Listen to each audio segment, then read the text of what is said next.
5 seconds. Start. மாண்புமிகு துணைத் தலைவர் அவர்களே, இந்த ஆண்டு வரவு செலவு திட்டத்தை முழு மனதோடு ஆதரிக்கும் முறையில் என் கருத்துக்கள் சிலவற்றை சொல்ல விரும்புகிறேன். இவ்வாண்டு சமர்ப்பிக்கப்பட்டுள்ள வரவு செலவு திட்டம் எதிர்காலத்தில் ஏழைகளுக்கு நல்ல வழிவகைகள் வகுக்கும் திட்டமாகவும் மக்களுக்கு பொறுப்பு உணர்ச்சியை எடுத்துரைக்கும் திட்டமாகவும் இருக்கிறது. இந்த நாட்டின் ஆசிரியர்களின் குறைகளையும் காவலர்களின் குறைகளையும் உடனடியாக கவனிக்க வேண்டும். காரணம், நாட்டு மக்களின் அறிவு வளர்ச்சிக்கும் சத்திய நெறிக்கும் நாணய வாழ்க்கைக்கும் நீதியை காக்கவும் முக்கிய பொறுப்புள்ள ஆசிரியர்களுக்கும் காவலர்களுக்கும் பொருளாதாரத்தில் வசதி செய்து தர வேண்டுமென்று மிகவும் தாழ்மையுடன் கேட்டுக்கொள்கிறேன். ஆசிரியர்களுக்கும் காவலர்களுக்கும் அவசியம் ஊதிய உயர்வினாலோ வேறு விதமாகவோ அவர்களின் பொருளாதார முன்னேற்றத்திற்கு வழி செய்ய வேண்டுகிறேன். இது அரசின் நிர்வாகத்திற்கு மிகவும் அவசியம் எனவும் வற்புறுத்துகிறேன். தவிர தொழிலாளர்களின் நிலைமை அரசை பொறுத்தவரையில் அனுதாபத்துக்கு உரியதாக இருந்து வருவதோடு பல நன்மை பயக்கும் சட்டம் செய்வதையும் பாராட்டுகிறேன். ஆனால் தொழிற்சாலை முதலாளிகள் எங்கு பார்த்தாலும் ஆள் குறைப்பு திட்டம் கொண்டு வந்து வேலை இல்லாத நிலைமையை உண்டாக்கி வருகிறார்கள். இது விஷயத்தில் தொழிலாளர்கள் மிகவும் பரிதாபத்துக்குரிய நிலைமையில் இருந்து வருகிறார்கள். ஆகையால் இதில் அரசு தலையிட்டு நியாயமான குறையை கண்டு ஆவண செய்ய கோருகிறேன். கிராமங்களில் வேலையில்லா திண்டாட்டத்தை போக்க கிராமங்களில் இருக்கும் புறம்போக்கு நிலங்களை ஏழை விவசாய மக்களுக்கு கொடுத்து கூட்டுறவு முறையில் பயிர் செய்தால் வேலையில்லா திண்டாட்டத்தை போக்குவதோடு உற்பத்தியையும் பெருக்க வசதி ஏற்படும் என்று கூற விரும்புகிறேன். அடுத்து, மீன் பிடிக்கும் தொழிலில் ஈடுபட்டு கடல் ஓரங்களில் வசிக்கிற மக்களுக்கு அரசு தனி இலாக்கா அமைத்து அவர்கள் குறையை போக்க பல முறைகளில் வேலை செய்தாலும் உண்மையில் அரசு நினைக்கிற அளவுக்கு அவர்களுக்கு நன்மை கிடைக்கவில்லை என்று சொல்லலாம்.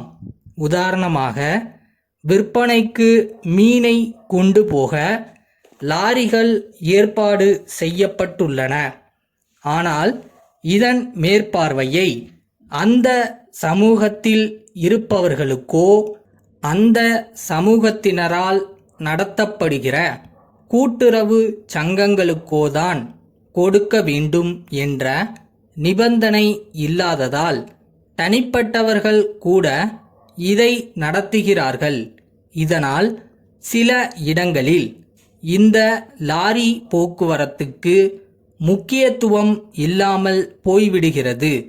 ஆகவே இந்த வேலைக்கு அந்த சமூகத்தில் பிறந்தவர்களை முன் வைத்து மீன்துறை வேலை செய்ய வேண்டுமென்று கேட்டுக்கொள்கிறேன். மேலும் இவர்கள் தொழிலுக்கு மிக முக்கியமான கட்டுமரங்களை அரசே முன்பணம் போட்டு வெளி இடங்களிலிருந்து வரவழைத்து மீன்பிடிக்கும் ஏழை தொழிலாளர்களுக்கு நியாயமான விலையில் கொடுத்து இந்த ஏழை சமூகத்தை ஆதரிக்க கோருகிறேன். இதேபோல சென்னையில் சாலை ஓரங்களில் நடைபாதை மேடையில் வாழ்கிற ஏழை மக்களுக்கு வீட்டு வசதி செய்து கொடுத்தால் அது நலமாய் இருக்கும். மும்பை வள்ளுவர் கூட்டமைப்பிலிருந்து சென்னை திருவாளர்கள் முருகன் கூட்டமைப்பிற்கு எழுதும் கடிதம்.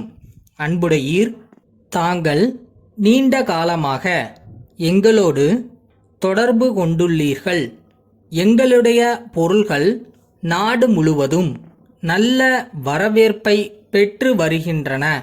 இது எங்களுக்கு மிகுந்த உற்சாகத்தை ஏற்படுத்தியுள்ளது. எனவே இப்பொழுது நாங்கள் எங்களுடைய தொழிலை விரிவாக்க முனைந்துள்ளோம். அதற்காக சில நவீன கருவிகளை வாங்க வேண்டிய அவசியம் ஏற்பட்டுள்ளது. அவைகளை வாங்கி நிறுவுவதற்கு சிறிது காலம் ஆகலாம்.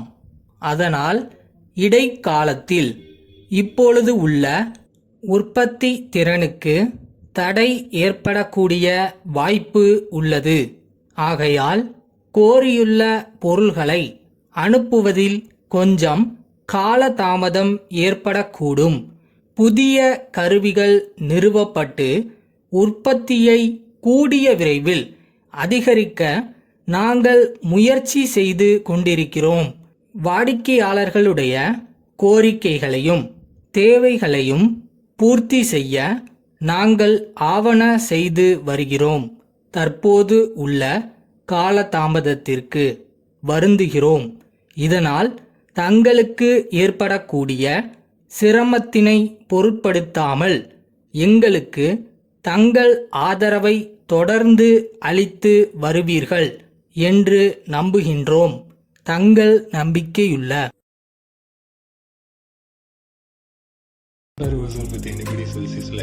நீங்க தனி, உங்களோட தனி பாதை. நீங்க நினைக்கிறத கண்டிப்பா போய் ரீச் பண்ணுவோன்ற நம்பிக்கையில போயிட்டே இருங்க.